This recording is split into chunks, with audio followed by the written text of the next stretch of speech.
Europe 1, il est 8h42. Il arrive, il nous fait du bien, c'est Nicolas Canteloup.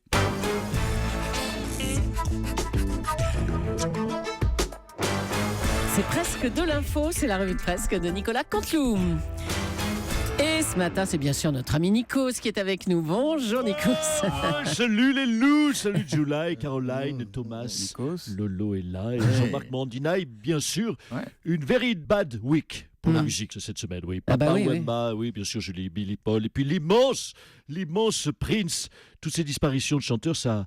Je voudrais vous le dire, ça m'a bouleversé. Est-ce qu'on ne pourrait pas... Je pense à haute voix, Julie. Je réfléchis à une idée de don d'organes obligatoire pour sauver nos chanteurs. Un don d'organes? Mais attendez, ça marcherait comment ça? Mais c'est très simple. Juste en écoutant les deux disques des deux artistes, tu passes un morceau de... Je te tutoie. Kenji, un morceau de Billy Paul, et puis tu compares Billy Paul et Kenji. Et derrière, tu obliges Kenji à filer son pancréas à Billy Paul. C'est pas mal, ça, Laurent, comme idée. Ou alors tu écoutes un titre Maître Gims, puis un titre Prince juste derrière, et puis tu décides. Allez hop, Maître Gims, tu files ton cœur à Prince. Comme ça, il meurt pas. Voilà. Bon, écoute, Maître Gims t'as fait saper comme jamais, il a fait Purple Rain, tu files ton cœur, Prince. Maître Gims, pardon. C'est pas mal comme système. Oui, enfin bon, si vous voulez. Voilà, c'est à creuser. Enfin, oui, c'est ça, on creusera. Allez, on vous écoute pour les titres, Nikos. C'est parti, amateur de belles photos. Cette semaine, la jury de la nouvelle star sur D8, Élodie Frégé, Élodie Frégé, étant une du magazine Lui. Alors, on l'a feuilleté parce qu'on est professionnels. Bah tiens. Et on ne comprend pas pourquoi les audiences de la nouvelle star sont si basses avec une fille aussi sexy dedans. C'est vrai qu'elle est belle. Ah oui, qu'est-ce qu'il y a, Thomas? Ah oui, c'est vrai qu'elle est habillée dans l'émission. Ah oui, d'accord, oui. Donc tout s'explique, autant pour moi. Des nouvelles, donc le Donald, et oui, Donald Trump, l'homme politique américain, l'homme politique américain, je reprends, qui réussit l'exploit de nous faire aimer nos hommes politiques français. Vous avez remarqué, plus il est con, plus il gagne. Et en ce moment, je dois vous dire qu'il n'arrête pas de gagner. Donc là aussi, je réfléchis à haute voix. Trump a un problème de cheveux, vous l'avez tous vu. Oui. Paul Naref aussi a un gros problème de cheveux. Oui. Alors, la question que je me pose, parce que j'ai des vraies réflexions le matin, ils n'ont pas de coiffeur aux States ou quoi? Ils ne sont pas en avance sur tous les Américains. Ah non, pas dans tous les domaines, c'est sûr. Moi, perso, j'ai Franck Provo. Voilà. Petite pub, si ça peut faire une pub gratuite. Allez-y. Et chaque cuisant, selon le Canard enchaîné, Pierre Gattaz n'aurait vendu, tenez-vous bien, que 25 exemplaires de son livre, Non. dont 24 vendus à Emmanuel Macron. Et puis, mutation inattendue. À Marseille, une synagogue pourrait être transformée en mosquée. Oui. Et encore plus fou à Marseille, les joueurs de l'OM pourraient être transformés en footballeurs. J'ai taclé. Allez, passement de jambes, mercredi en Ligue des Champions, Zinedine Zidane a de nouveau craqué son pantalon. Ah oui, mais c'est ça, Laurent, d'avoir des couilles en or. Bien joué. Joli. Pas mieux. Pas mieux. Bon, allez, merci Nikos. Une info parisienne et qui concerne le nouveau Forum des Halles. Vous savez, la fameuse canopée qui a de nouveaux problèmes. Cette fois, quand le soleil tape sur ce gigantesque toit de verre jaune, les appartements autour sont éblouis. Bertrand Delanoë, c'est vous qui avez lancé ce projet. C'était en 2002. Oh, mais qu'est-ce qu'il y a encore? Mais qu'est-ce qu'il a encore, mon toit? Toi, mon toit. Toi, mon toit. Eh ben, je vais vous dire, les riverains se plaignent. La lumière renvoyée par la canopée est insupportable pour les yeux. Voilà. C'est vrai, ma chère Julie. Mais je vous rappelle que cette canopée n'a coûté seulement qu'1 milliard. Mais oui, mais monsieur Soto, monsieur Cabot, pour 1 milliard, vous ne vous attendiez pas tout de même à ce qu'elle soit parfaite, ma canopée non plus. Alors, je l'avoue, oui. Quand nous avons pensé le projet, chère Julie, nous n'avons pas pensé qu'il pouvait faire beau à Paris. Vu qu'il flotte tout le temps. Bon, le problème, c'est que lorsqu'il pleut, il y a aussi il y a des fuites sur les gens. Voilà. Ah bon? C'est vrai, il y a des fuites sur les gens. Ma canopée a des fuites. Car, je l'avoue, quand nous avons rêvé cette canopée, car j'en ai rêvé, nous n'avons pas pensé qu'il pouvait pleuvoir à Paris. Voilà, tiens. En fait, le problème, c'est que quand nous avons pensé ce magnifique projet, nous n'avons pas pensé. Et c'est vrai, je le regrette aujourd'hui, nous aurions dû faire appel plus tôt à Monsieur Cabrol. Voilà. Alors maintenant, qu'est-ce qui va se passer? Eh bien, c'est très simple. Quand il va neiger, la neige va s'accumuler sur le toit, la canopée devrais-je dire. Oui. Cela va peser très lourd et la canopée, bien sûr, puisqu'elle ne coûte qu'1 milliard, va s'effondrer sur les gens. Ou alors, en période d'orage, les orages ça existe parfois à Paris, eh bien les éclairs vont frapper les structures de magnifiques canopées, mais structures métalliques. Cela va faire une espèce de paratonnerre et les gens vont prendre la foudre. Finalement, d'après le bilan de nos experts, Oui. dont fait partie M. Cabrol depuis ce matin, il n'y a que quand il fait gris que cette canopée est presque bien. Attendez, pourquoi presque alors?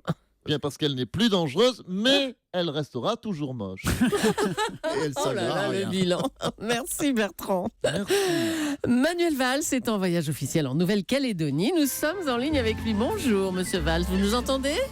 Sapin, arrête. Non mais arrête, Michel, merde.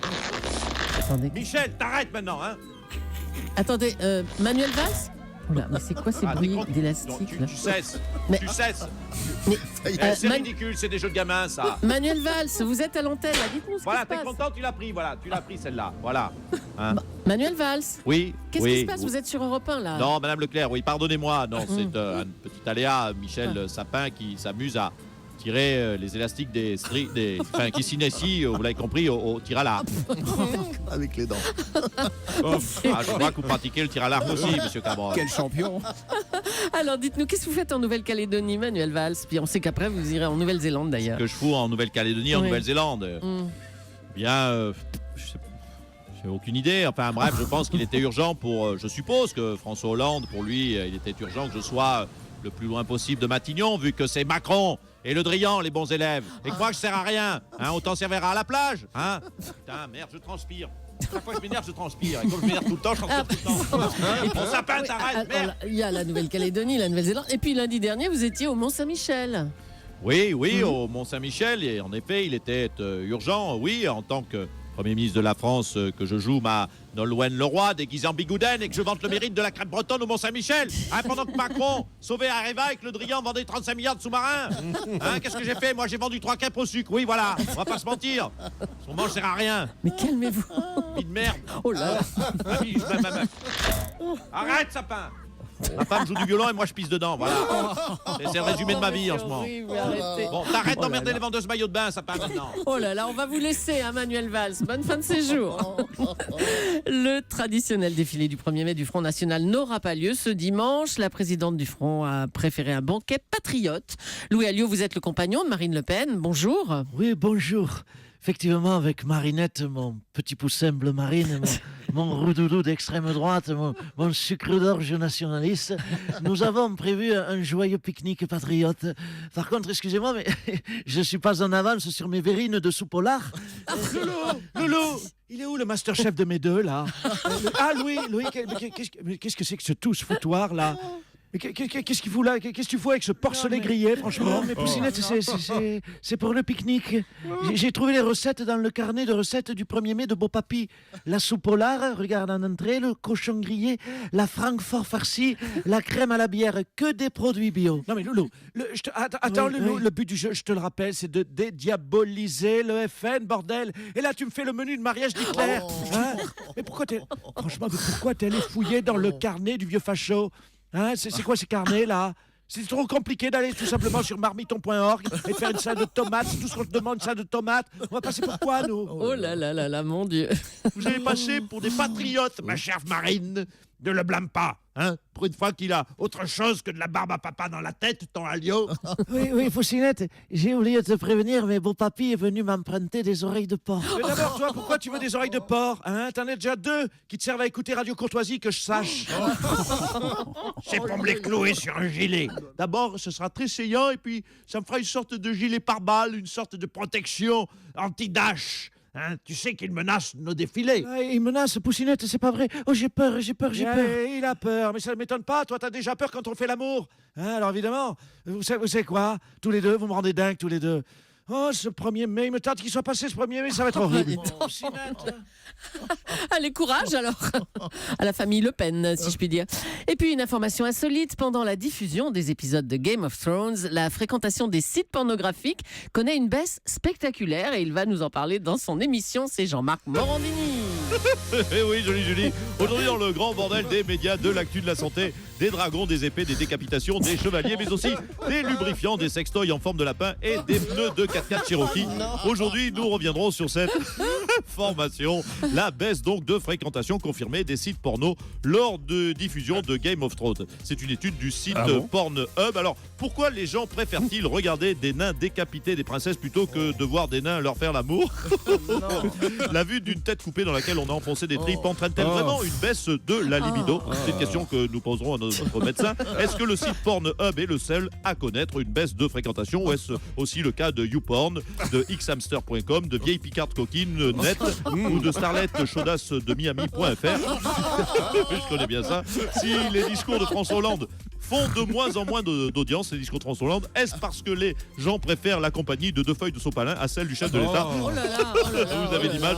Toutes ces questions, aucune réponse. Aucune réponse. C'est dans le grand bordel du sopalin, des médias. C'est bon, allez. Oh, la classe Merci ultime. Nicolas. La classe ultime. La revue de presse de Nicolas Canteloup qui revient lundi en direct à 8h40 sur Europe 1. Lundi Nicolas.